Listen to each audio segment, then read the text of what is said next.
শিক্ষক দুর্নীতি নিয়ে রাজ্য এমনিতেই উত্তাল। তারই মাঝে রাজ্যের বিভিন্ন স্কুলে হেড শিক্ষকের পদ খালি আছে এবং সে নিয়েও নিয়ম মানা হচ্ছে না, এমনই দাবি করছেন আসানসোল দক্ষিণের বিজেপি বিধায়ক অগ্নিমিত্রা পাল। তিনি সাংবাদিক বৈঠক করেন আজকে এবং অগ্নিমিত্রা পাল এ নিয়ে কি বললেন সাংবাদিকদের সেটা আমরা শুনে নেব। গ্রামাঞ্চল শিল্পাঞ্চলের খবর ব্যুরো রিপোর্ট। আজকের আমাদের এই প্রেস ব্রিফিং প্রেস কনফারেন্সে আমার সমস্ত আসানসোল জেলার সমস্ত যারা সংবাদ মাধ্যমের ভাইরা দাদারা এসেছেন, আমার দিদিরা এসেছেন, বোনেরা এসেছেন, সবাইকে নমস্কার জানাই, গৈরিক অভিনন্দন এবং ধন্যবাদ জানাই। আজকে একটি অত্যন্ত গুরুত্বপূর্ণ বিষয়,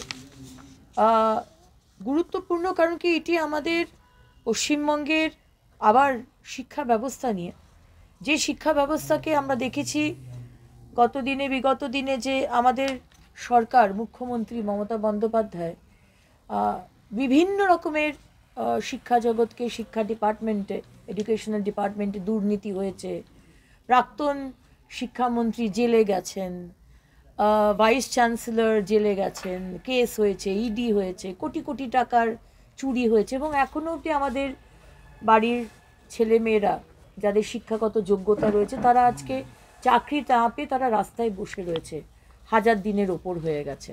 সেই শিক্ষার জগৎকে নিয়ে আজকে আমাদের প্রেস কনফারেন্স।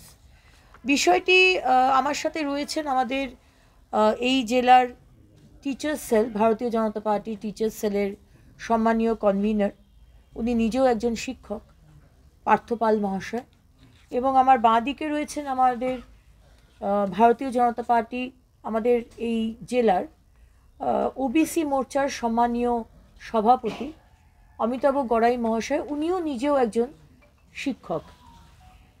আমার শিক্ষক ভাইদের বোনেদের কাছ থেকে, যেহেতু সারা জেলা থেকে এবং আশেপাশের জেলা থেকেও আমার কাছে এই কমপ্লেনগুলো আসে, সেখান থেকেই জানতে পারা এবং তারপরে এই দুজন শিক্ষক ভাইরাও এই বিষয়ে আপনাদের ডিটেলসে বলবেন।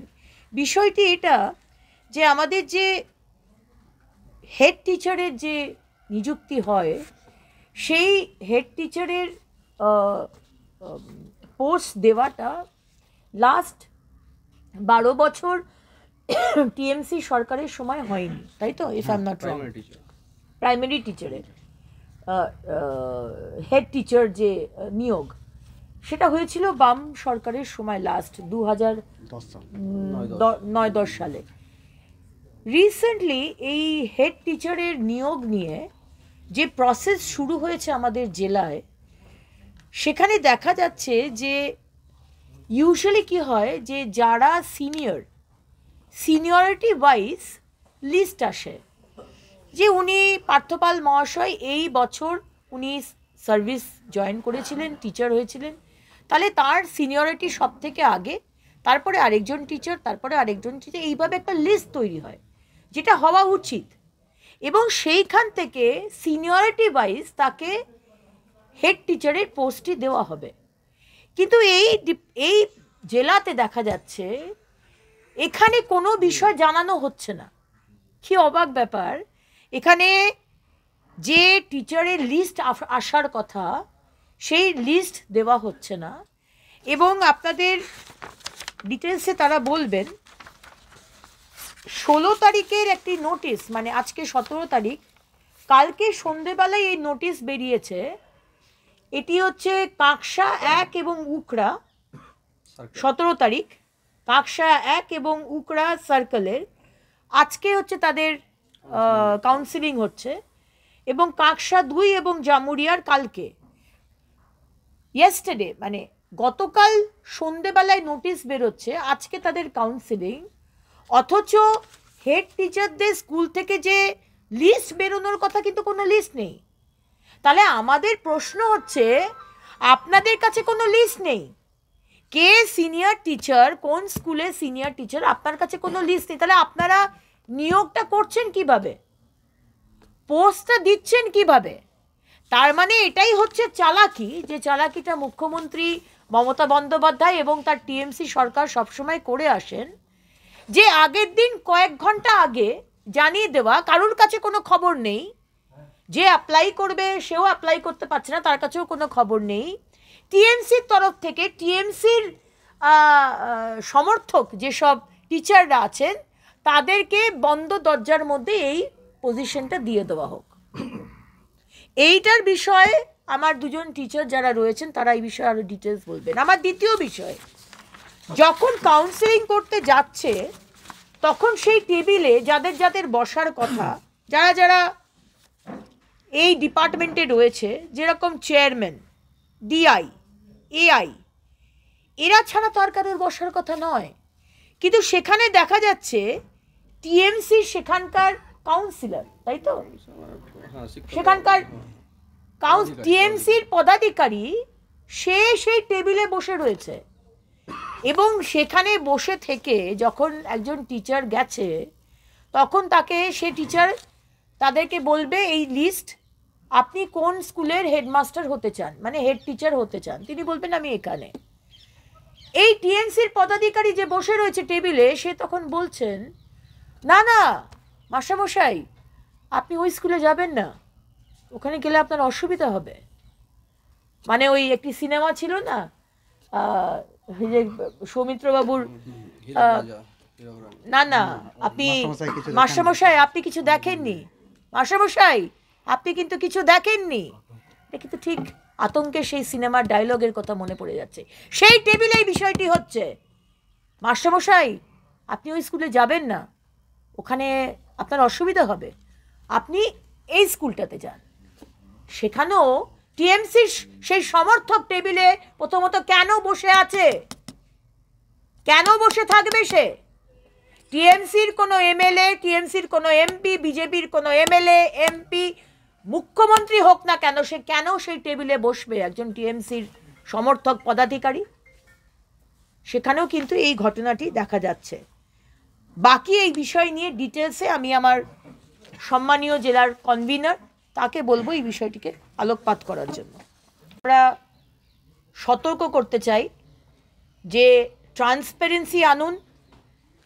এখানে কোনো আমি টাকা খেতে চাইছি না তৃণমূলের মতো, এখানে কাটমানি খাওয়ার বিষয় নয়, এটা সিন্ডিকেট চালানো নয়, এটা তোলাবাজি নয়, এটা হচ্ছে আমাদের ছেলেমেয়েরা, আমাদের ভবিষ্যৎ, তারা যে স্কুলে পড়বে তাদের হেড টিচার যেন হেড টিচার হওয়ার মতো জায়গায় থাকে। এত লুকোচুরি কেন? মমতা ব্যানার্জি এত লুকোচুরি করছেন কেন? আজকে যে সিনিয়র টিচার, তার সিনিয়রিটি কি, তার নাম, তিনি কবে জয়েন করেছেন, তার কি সিনিয়রিটি, এই লিস্ট কেন বের করতে পারছেন না? আর কোন কোন স্কুলে ভ্যাকেন্সি আছে হেড টিচারের, সেটা কেন বের করতে পারছেন না? আমি কি খুব বেশি চেয়ে ফেলছি? আসানসোলের মানুষ, এই জেলার মানুষ কি খুব বেশি চেয়ে ফেলছে? চাইছি না তো নিশ্চয়ই। তাহলে লুকোচুরি করছেন কেন? কেন চুপি চুপি মানুষগুলোকে ডেকে নিচ্ছেন? কেন লিস্ট বের করছেন না? কেন লিখিত চিঠি দিয়ে কেন তাদেরকে ডাকছেন না? এই লুকোচুরি বন্ধ করুন। সতর্ক করছি, যদি আগামী দিনে পরিষ্কারভাবে রিক্রুটমেন্ট না হয়, আমরা কিন্তু আন্দোলনে নামব।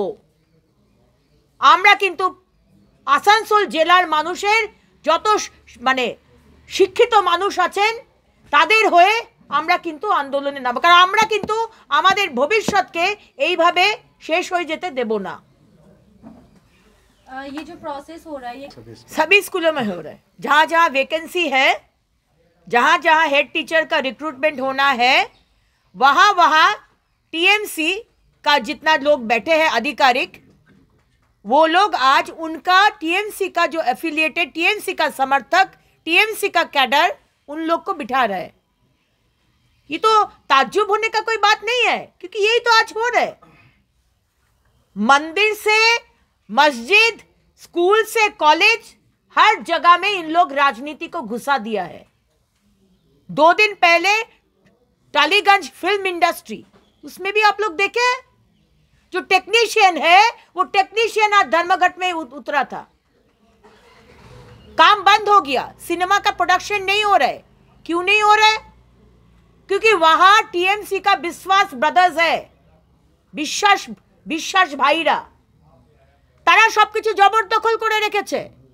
আজকে যারা টেকনিশিয়ান, যারা নমিনেশন জমা দিয়েছিল, তাদের কাছে এসে সেই টলিগঞ্জ ইন্ডাস্ট্রির, ফিল্ম ইন্ডাস্ট্রি, যার একজন সদস্য আমি ছিলাম ডিজাইনার হিসেবে, তারা বলছে আমরা নমিনেশন জমা দিয়েছি, বাইরের ছেলেরা এসে হুমকি দিচ্ছে নমিনেশন ফেরত নিতে হবে।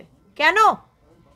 আমি টেকনিশিয়ান, আমি টলিগঞ্জে কাজ করি, আমি নমিনেশন দিতে পারবো না? তো সব জায়গাতে দখলদারি করা এবং নিজের ক্যাডারকে বসানো, এটা হচ্ছে মমতা ব্যানার্জি এবং তার দলের একটি ট্রেন্ড, স্ট্র্যাটেজি। এটা হতে দেওয়া যাবে না, এই জেলাতে অন্তত এটা আমরা হতে দেব না। তাই সতর্ক করে দিচ্ছি যারা যারা আধিকারিকরা ওই চেয়ার দখল করে বসে আছেন। पार्थुदा से एक बेसिक सवाल रहेगा। आज ड्रेस यूनिफॉर्म आ रहा है, उसका जो व्यवस्था एक व्हीकल ट्रांसपोर्ट से आए, वो सब का भी पैसा नहीं दिया जाता है। हम तो ताज्जुब हो जाते हैं, जो करोड़ों रुपया चोरी करता है ये सरकार, वो आज हेड टीचर को देखकर बाथरूम सफा करवाता है। बाथरूम सफा करना कोई छोटी बात नहीं है, अच्छा काम है, स्वच्छता अच्छा काम है, ये हम लोग भी करते हैं। लेकिन आज पैसा देकर आप नौकरी नहीं दे सकते दूसरे को, आप हेड टीचर को देकर आप बाथरूम सफा करवा रहे। स्टूडेंट लोग का किताब आएगा, जूता आएगा, यूनिफॉर्म आएगा, आप लेकर अपने से लेकर आएगा हेड टीचर, अपने से बाजार करेगा मिड डे मील का हेड टीचर।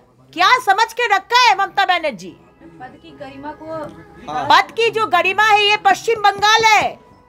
सबसे ऊपर में हमारा लिए हमारा पैसा नहीं है, हम लोग गरीब है, लेकिन सबसे ऊपर में है हमारा शिक्षा। और शिक्षा को अपने हाथ से माननीय मुख्यमंत्री ध्वंस कर दिया है, खत्म कर दिया है। आज कविगुरु रविन्द्रनाथ ठाकुर, ऋषि अरविंद, ঈশ্বরচন্দ্র বিদ্যাসাগর, স্বামী বিবেকানন্দ এই পশ্চিমবঙ্গকে শেষ করে দিয়েছেন মমতা ব্যানার্জি।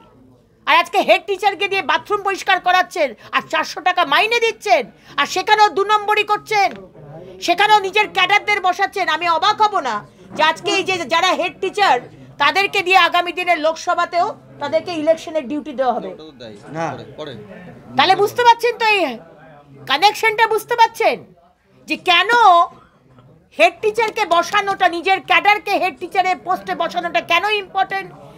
কারণ আর 2 মাস বাদে লোকসভার ভোট, আর সেখানে ইলেকশনের ডিউটিতে এই ক্যাডারদেরকে বসানো হবে যাতে তারা ছাপ্পা করে, যাতে তারা ভোট লুট করে।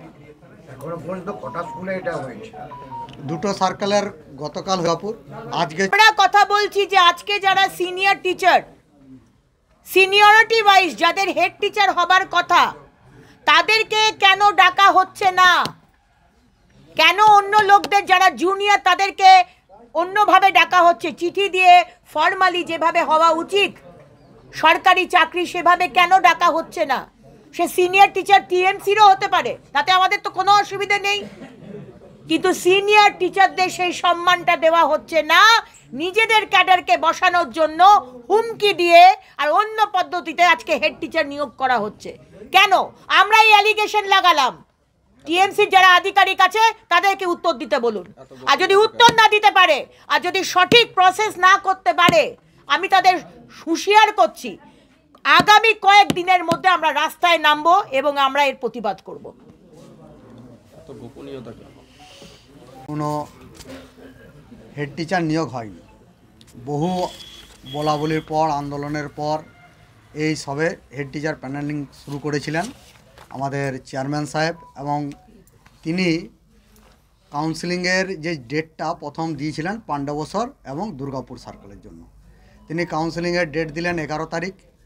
12 তারিখ ছুটি ছিল স্বামী বিবেকানন্দ, 13 শনিবার, 14 তারিখ রবিবার, 15 তারিখ মকর সংক্রান্তির ছুটি, 16 তারিখে কাউন্সিলিং হবে। এবং তার জন্য যে আমরা বললাম যে স্যার আপনি আমাদেরকে যে সমস্ত শিক্ষকরা অ্যাপ্লাই করেছে তার এমপ্লয়মেন্ট লিস্টটা আমাদের দেন, টিচারদের এমপ্লয়মেন্ট লিস্ট। বললো এখনও হয়নি তৈরি, দেব, এই করব করে। পরে 15 তারিখ সন্ধেবেলায় একটা লিস্ট দিয়ে দিলেন যে এই টিচারকে কালকে আসতে বলুন। এবং যখন সেই সমস্ত টিচাররা হোয়াটসঅ্যাপে সেই নোটিফিকেশান একটা দেখে পরে তারা চলে গেল ওইখানে। একটা অ্যাকচুয়াল নিয়ম হলো যে যখনই কোনো কাউন্সিলিংয়ের ডাকা হয়, হ্যাঁ, তখন একটা করে বাই টিচার, প্রতি টিচারকে একটা করে লিস্ট মানে চিঠি দেওয়া হয় যে আপনার এত তারিখে এই সময় কাউন্সেলিং হবে, এত বোর্ড নাম্বার, আপনারা আসবেন এবং সেখানে, এবং তার একটা ভ্যাকেন্সি লিস্টও দেওয়া হয় যে এই স্কুল ভ্যাকেন্সি আছে। উনি কোনো কিছু প্রোভাইড করলেন না। টিচাররা সকালে গিয়ে জড়ো হলেন। প্রথমে চেয়ারম্যান সাহেবের অনুপস্থিতিতে আমরা যা খবর পেয়েছি টিচারদের কাছ থেকে, ডিআই এআইরা মিলে প্রথমে একটা কাউন্সেলিং শুরু করেছিলেন সিনিয়রিটি বেসিসে ডেকে পড়ে।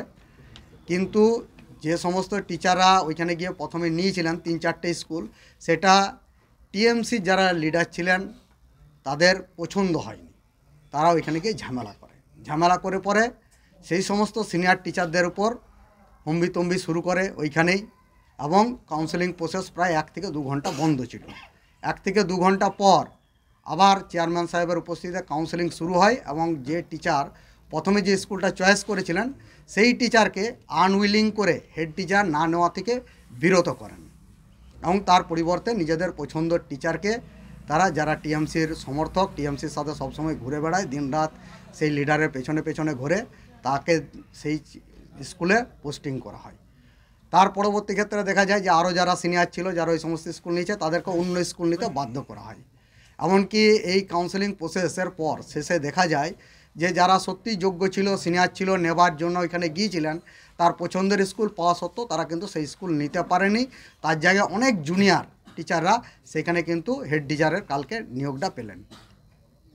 এবং ঠিক এই কাউন্সেলিং প্রসেস শেষ হওয়ার পরেই আমরা দেখলাম যে আরটি অ্যাক্ট 2009 অনুযায়ী বলা আছে যে 1 থেকে 150 যে সমস্ত স্কুলের স্টুডেন্ট সংখ্যা থাকে সেইখানে সাধারণত হেড টিচার হয় না।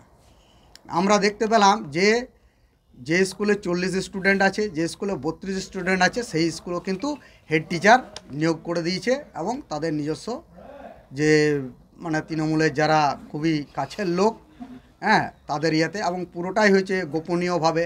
টেবিলের তলায় কী হয়েছে সেই জিনিসটা আমাদের হয়তো জানা নেই। তারা কিন্তু দেখলাম যে সেই সমস্ত স্কুলও তারা কিন্তু হেড টিচার হিসেবে পেয়ে গেল।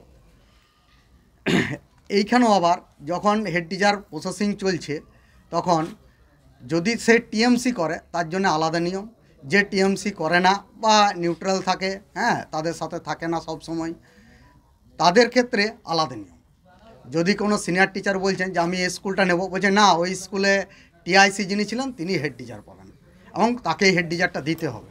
টিআইসি মানে টিচার ইনচার্জ, যখন হেড টিচার থাকে না, যিনি দায়িত্ব নিয়ে চালান, তাকেই করতে হবে। হ্যাঁ, আবার সেই একই নিয়ম যে যখন টিএমসি যে থাকছে না, অত সেই টিএমসির সাথে থাকে না বা ঘোরে না, একটু নিউট্রাল থাকে, হ্যাঁ, তার ক্ষেত্রে বলছে কি না, তুমি টিআইসি থাকলেও তুমি ওই স্কুলটা পাবে না, ওইখানে এই টিচার যাবে। এরকম বহু স্কুল ঘটেছে, পাণ্ডবসর চক্করে বিশেষ করে ঘটেছে। আপনারা জানতে চাইলে আমি নামগুলো বলতে পারবো, এই স্কুলে এই জিনিসগুলো ঘটে গেছে। তারপরেও আমরা দেখলাম যে বিভিন্ন স্কুল আছে যেগুলো বাইল্যাঙ্গুয়াল স্কুল, অর্থাৎ বাংলা মিডিয়াম এবং হিন্দি মিডিয়াম দুটোই চলে। এই বাংলা মিডিয়াম হিন্দি মিডিয়ামের জন্য কি হয়, আগে যে রুলসটা ছিল যে স্কুল যেটা অ্যাফিলেটেড, অর্থাৎ বেঙ্গলি অ্যাফিলেটেড হলে সেখানে বেঙ্গলি টিচাররা হেড টিচার পায়, এবং হিন্দি অ্যাফিলেটেড হলে সেখানে হিন্দি টিচাররা অ্যাফিলেটেশন পায়। এইবারের এই বাইল্যাঙ্গুয়াল টিচার নিয়ে পরে মানে কে কোন স্কুলে কোনো রূপরেখা আমাদের চেয়ারম্যান সাহেব আমাদেরকে দিলেন না, এবং যখন কাউন্সেলিং হলো দেখা গেল যে যেটাতে পারলো, অর্থাৎ যে যেখানে বেঙ্গলি মিডিয়ামে যে যেখানে পারলো নিল, যে যেখানে হিন্দি মিডিয়াম পেলো। যখন রুলস বললাম, বলছে এইরকম কোনো রুলস আমাদের কাছে নেই, কোনো রূপরেখা আমাদের কাছে নেই। এবং এটার ক্ষেত্রেও এই একই ব্যাপার ঘটেছে, হ্যাঁ, যে যারা পছন্দের লোক তাদেরকে নির্দিষ্ট জায়গায় যাতে ঢোকানো যায় সেই হিসাবে তারা কি করেছেন যে এই অ্যাফিলিয়েশনের কোনো মানে নিয়ম বা রুলসটা তারা মানতে কিন্তু কোনো রকমেই চায়নি। এইটাই ছিল গতকালের। এবং আমরা এই সমস্ত হয়ে যাওয়ার পরেই ঠিক বিকেলবেলায় সন্ধ্যের দিক করে আমরা দেখতে পেলাম স্কুল আওয়ার্সের পরে যে আরেকটা নোটিফিকেশান এলো, আজকেই আবার কাউন্সেলিং হবে কাকসা 1 এবং উপড়া সার্কেলে। একদিনের নোটিফিকেশান। টিচাররা অনেকেই জিজ্ঞেস করছেন যে এটা কিভাবে হয়, হ্যাঁ, কোনো এমপ্যানেল লিস্ট নেই, আমরা যাব কি করে? বলছে আপনাদেরকে জানিয়ে দেওয়া হবে কিভাবে আপনারা আসবেন। ঠিক যেরকমভাবে করা হয়, হ্যাঁ, এসএমএসের মাধ্যমে চাকরি পাওয়া হয়, হ্যাঁ, ঠিক সেরকমভাবে টিচারদেরকেও এই এসএমএসের মাধ্যমে তারা ডেকে নিয়েছেন। কিভাবে ডেকেছেন আমরাও জানি না। আজকেও কাউন্সেলিং প্রসেস চলছে, হ্যাঁ, এবং আগামীকালও কাউন্সেলিং প্রসেস আছে। এটাই ছিল এই মানে পুরোপুরি জিনিসটার মানে ঘটনাটা গতকাল থেকে। এরা এরকমভাবেই দুর্নীতিটা করে যাচ্ছে। এবার আমি অমিতাভ এবং কর্পোরেশন ভোট করি এতটাই দক্ষতা অর্জন করেছে যে এদের কাছে হেড টিচারের যে পোস্ট, একটা সাম্মানিক পোস্ট, একজন শিক্ষক এতদিন ধরে শিক্ষকতা করার পর একটা হেড টিচারের সাম্মানিক পোস্ট আদায় করবে, সেখানেও ওরা ওই পঞ্চায়েতি এবং কর্পোরেশনের কায়দায় নিজেদের যারা তৃণমূল করে তাদেরকে পোস্ট পাইয়ে দেওয়ার খেলায় মেতে উঠেছে। আমরা প্রত্যেকেই জানি, আমরা যারা এখানে বসে আছি, আপনারা প্রেস বন্ধু, সাধারণ মানুষ, প্রত্যেকেই আমরা জানি আমাদের প্রাথমিকভাবে একটা শিশুর প্রাথমিক শিক্ষক হচ্ছে মা এবং বাবা। তারপরে যদি কোনো শিক্ষা কারোর কাছ থেকে লাভ করে থাকি সেটা প্রাথমিক স্কুলের শিক্ষক, প্রাথমিক স্কুলের হেড টিচার। সেই প্রাথমিক স্কুলের হেড টিচার নিয়োগে আজকে যেভাবে দুর্নীতি উঠে এসছে, এবং একটা হেড টিচারকে, প্রাথমিক স্কুলের হেড টিচারকে যে কাজগুলো করতে হয়, হ্যাঁ, মানে আপনি ধারণা করতে পারবেন না।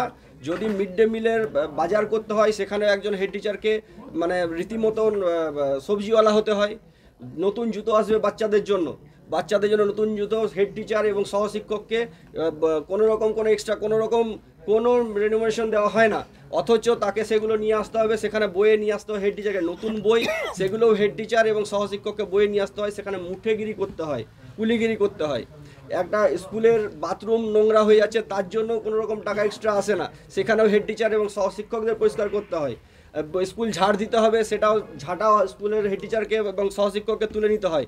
এত কিছু করার পর ব্যাংকের বিভিন্ন রকমের কাজ, কোনো রকম ক্লার্ক নেই কোনো প্রাইমারি স্কুলে, সব কিছু ব্যাংকের যাবতীয় কাজ, ক্লার্কের কাজ করতে হয় হেড টিচারকে। সেই হেড টিচার এত কিছু করার পরও শুধু বাচ্চাদের কথা মাথায় রেখে, বাচ্চাদের কথা ভেবে ক্লাস পর্যন্ত নেন আমাদের প্রাথমিক স্কুলে। তো সেই প্রাথমিক স্কুলের হেড টিচার নিয়োগে প্যানেলে আজকে এইরকমভাবে লুকিয়ে গোপনে কি করতে চাইছে তৃণমূল সরকার আমরা জানি না। এবং এত কিছু করার পরও একজন হেড টিচার, যিনি হেড টিচার হবেন ভবিষ্যতে, তার জন্য 400 টাকা বেতন বৃদ্ধি হবে, মাত্র 400 টাকা। এটা শুনতে লজ্জা লাগবে আমাদের, যে আমরা বড় বড় রেস্টুরেন্টে যখন খেতে যাই, বড় বড় রেস্টুরেন্টে হোটেলে যখন খেতে যাই, আমরা যেমন খাবার শেষে ওয়েটারকে টিপস দিই, সেই রকম 400 টাকা হাতে গুঁজে দেওয়া হবে আমাদের পশ্চিমবাংলার হেড টিচারদের। কোনো রকম এক্সট্রা ইনক্রিমেন্ট দেওয়া হবে না।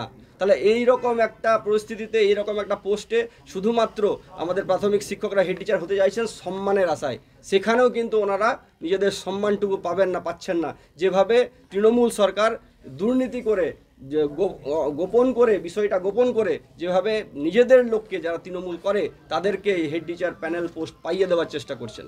পার্থবাবু পুরো বিষয়টা আপনাদের কাছে রাখলেন, আর আমি শুধুমাত্র দুটো দাবি রাখবো, যে এই হেড টিচার যারা হচ্ছেন তাদের ভাতা যারা 400 টাকা না হয়ে যেন ইনক্রিমেন্ট, অবশ্যই মাননীয় মুখ্যমন্ত্রী যিনি বসে আছেন নবান্নে, তিনি যেন একটা ইনক্রিমেন্টের ব্যবস্থা করেন। এবং এই যে প্রাথমিক শিক্ষক, আমাদের পশ্চিমবাংলার প্রাথমিক শিক্ষক, তারা রাজ্য সরকারের কর্মচারী, অথচ পশ্চিমবাংলার যে health scheme WBHS, West Bengal health scheme, তার আওতায় পশ্চিমবাংলা প্রাথমিক শিক্ষকরা পড়ে না। সেই পশ্চিমবাংলা হেলথ স্কিমেরও দাবি আমি জানাচ্ছি। এবং অবিলম্বে এই যে আমাদের যে নিয়োগ চলছে, হেড টিচার নিয়োগ চলছে, তা সুষ্ঠুভাবে এবং সম্পূর্ণ দুর্নীতিহীনভাবে যাতে হয়, সেই দাবি আমরা রাখছি। লিস্ট বের করা হোক, লিস্ট, আর এবং প্রতিটা টিচারের যে প্যানেল লিস্ট, যে স্কুল উইলিং টিচার লিস্ট এবং ভ্যাকেন্ট স্কুল লিস্ট, এগুলো সব জনসমক্ষে বের করা হোক, ডিপিএসসির ওয়েবসাইটে দেওয়া হোক। প্রতিটা টিচার জানতে পারুক যে তার কবে কাউন্সেলিং হবে এবং কিভাবে সে হেড টিচার নিয়োগটা পাবে, তাদের কাউন্সেলিং লেটার ইস্যু করা হোক এবং সুষ্ঠুভাবে পুরো বিষয়টা পরিচালনা করা হোক, এটুকুই আমাদের দাবি। যে দুর্নীতিটা আপনারা বলছে, সেই দুর্নীতি নিয়ে কোথাও কোনো অভিযোগ করছেন এখন পর্যন্ত? অভিযোগের বিষয়টা তো আমাদের কাছে টিচাররা বিভিন্নভাবে অভিযোগ করছেন, সেই বিষয়টা আমরা এখন নজর রেখেছি। ব্যাপারটা হচ্ছে আমরা আপনাদের সামনে বিষয়টি জানালাম। অগ্নিমিত্রা পাল অভিযোগ করছেন যে এই যে প্রধান শিক্ষকের যে নিয়োগ, তার মধ্যে দুর্নীতি এবং তাতে পক্ষপাতদৃষ্ট করছে তৃণমূল, সেই বিষয়টাকে কিভাবে বলছেন? উনি রাজনীতি করার জন্য উনি বলছেন, উনি ব্যাপারটা হয়তো ঠিক মতো জানেন না, বা ওনাকে যারা ব্রিফ করেছেন ঠিক করে করতে পারেননি। প্রথমত যে হেডমাস্টার মশাই রিক্রুটমেন্ট হচ্ছে, দীর্ঘদিন ধরে বন্ধ ছিল। বামফ্রন্টের সময় একটা মামলা হয়ে গেছিল পশ্চিম মেদিনীপুর জেলাতে, সেই কারণে বন্ধ ছিল। এখন বিভিন্ন জেলার সাথে আমাদের পশ্চিম বর্ধমান জেলাতেও হচ্ছে, এবং এটা পুরোটাই হচ্ছে সিনিয়রিটি বেসিসে। এটা কে কোন দল কোন রং এমনি কোনো ব্যাপার না, এবং এটা কোনো তৃণমূলের লোকেরা করছে না, এটা সংশ্লিষ্ট এআই সাহেবরা করছেন, মানে অ্যাসিস্ট্যান্ট ইন্সপেক্টর অফ স্কুল। তারা এই রিক্রুটমেন্টের তদারকি করছেন এবং Bangla medium, Hindi medium, Urdu medium, Nepali medium, বাইল্যাঙ্গুয়েজ যা আছে, যেখানে যারা সিনিয়র সেই সিনিয়রিটি বেসিসে তার পুরো অ্যাপয়েন্টমেন্টটাই হবে। এখানে কোনো মানে দুর্নীতির কোনো জায়গাই নেই। যিনি সিনিয়র তিনিই হবেন। আর উনি বলছেন তৃণমূলের লোকেরা হচ্ছেন, কারণ এই মুহূর্তে শিক্ষকদের কেউই বিজেপির সাথে নেই, সবাই তৃণমূল সরকারের সাথে আছে। অতএব সিনিয়রিটিতেও দেখা যাচ্ছে সবাই তৃণমূলকে যারা সমর্থন করেন তারাই আসছেন। তাই উনি একটা ভিত্তিহীন মানে কোনো হাতে সেই ধরনের কোনো কাগজপত্র না থাকা উনি বলার জন্য, রাজনীতি করার জন্য উনি বলছেন, এমন কোনো ব্যাপার নেই এখানে। আপনার নাম আর? আমি অশোক রুদ্র, শিক্ষক সংগঠনের নেতা। হচ্ছে সেই রিক্রুটমেন্ট স্বচ্ছভাবে হচ্ছে না, বেছে বেছে তৃণমূল যারা সমর্থিত টিচার তাদেরকেই সেই প্যানেলে সেই হেডমাস্টার পদে নেওয়া হচ্ছে, এবং যে যেখানে টিচারের পোস্টিং পাচ্ছে সেখানেও তারা কিন্তু যেতে পারছে না, তাদেরকে আবার বলে দেওয়া হচ্ছে আপনি এখানে যাবেন না, আপনার অসুবিধা আছে। এই ধরনের একটা অভিযোগ আজকে আসানসোলের দক্ষিণের বিধায়করা তিনি কিন্তু করেছেন, সাংবাদিক সম্মেলন করেছেন, এবং বিজেপির যে শিক্ষক সংগঠন তারাও এই বিষয়টা নিয়ে বলেছেন যে স্বচ্ছতা এর মধ্যে নেই, আমরা কিছু জানতে পারছি না কি সিস্টেমে হচ্ছে কিভাবে, এবং সিনিয়রিটি মেনে হচ্ছে না, মানে গোটাটাই বলছে যে লিগালভাবে স্বচ্ছভাবে হচ্ছে না, তার দাবি জানিয়েছেন, অভিযোগ করছেন তারা। এটা সর্বৈব মিথ্যা কথা। আমি আপনাদের বলি যে আমি জীবনে অন্যায় করিনি আর অন্যায় করব না। আমরা যেটা করছি 2016 সালে যে জিও ছিল সেই জিওকে ফলো করে আমাদের যেমন ডিরেকশন দেওয়া হয়েছে সেই মতো আমরা এসআইদিকে বলেছি। এছাড়া সার্কুলার তাদের যাদের সিনিয়রিটি হয়েছে এইভাবে তারা প্যানেল করে আমাদেরকে প্যানেল জমা দিয়েছে। এরপরে আমাদের কাউন্সেলিং হচ্ছে বা ওদের সঙ্গে মত বিনিময় হচ্ছে, যেটা ওখানে ওটা চেক আপ করার পর তারপর সিনিয়রিটি বেসিসে আমরা ধরুন 1 নম্বর যে পেয়েছে তার কাছে লিস্ট দেওয়া হচ্ছে, বাংলা মিডিয়াম হিন্দি মিডিয়াম আলাদা করা হয়েছে। আর একটা গোলমাল হয়েছিল যে বাইলিঙ্গুয়াল যারা, তারা আমরা চিন্তা করেছিলাম যাদের ধরুন বাংলার সংখ্যা বেশি সেখানে বাংলার হেডমাস্টার দেবো, যেখানে হিন্দির সংখ্যা বেশি ছাত্রের সেখানে ছাত্রছাত্রী সেখানে হিন্দি দেবো, কিন্তু সেটা একটু হলো না। এই কারণেই হলো না, সেখানে সিনিয়রিটি মার খাচ্ছে। কোনো জায়গায় দেখা যাচ্ছে যে হিন্দি টিচার সে তার সিনিয়রিটি কম, বাংলা টিচার সিনিয়রিটি বেশি, আবার কোথাও দেখা যাচ্ছে Bangla teacher Hindi teacher seniority বেশি, বাংলার কম, ফলে সবাই সিনিয়রিটি এখানে মার খাচ্ছিল। ফলে আমরা বাইলিঙ্গুয়ালটাকেও আলাদা একটা করলাম, ফলে বাংলা হিন্দি এবং বাইলিঙ্গুয়াল। এবার যে 1 নম্বরে আছে, যে সিনিয়রিটি 1 নম্বর পেয়েছে তাকে সে যদি বাংলার হয় তাকে বাংলা এবং বাইলিঙ্গুয়াল দেখানো হচ্ছে, সে যেটা চয়েস করছে তার হয়ে যাচ্ছে। এইভাবে দ্বিতীয় তৃতীয় এইভাবে হচ্ছে। এবং আমরা সব সংগঠনকে দেখেছিলাম, হ্যাঁ, এখানে উস্তির সংগঠনও আছে, সিপিএমের আছে, তৃণমূলের আছে, বিজেপির সব সংগঠনকে আমরা দেখেছি, এবং তারা এখানে প্রেজেন্ট আছে, তার সঙ্গে আপনারা কথা বলতে পারেন। আর এখানেও কাউন্সেলিং চলছে, আপনারা বিষয়টা নিজে চাক্ষুষ করে যান। স্যার, স্পেসিফিক্যালি যে প্রশ্নগুলো সেটা হচ্ছে যে যারা ডাক পেলেন তারা কিভাবে ডাক পেলেন?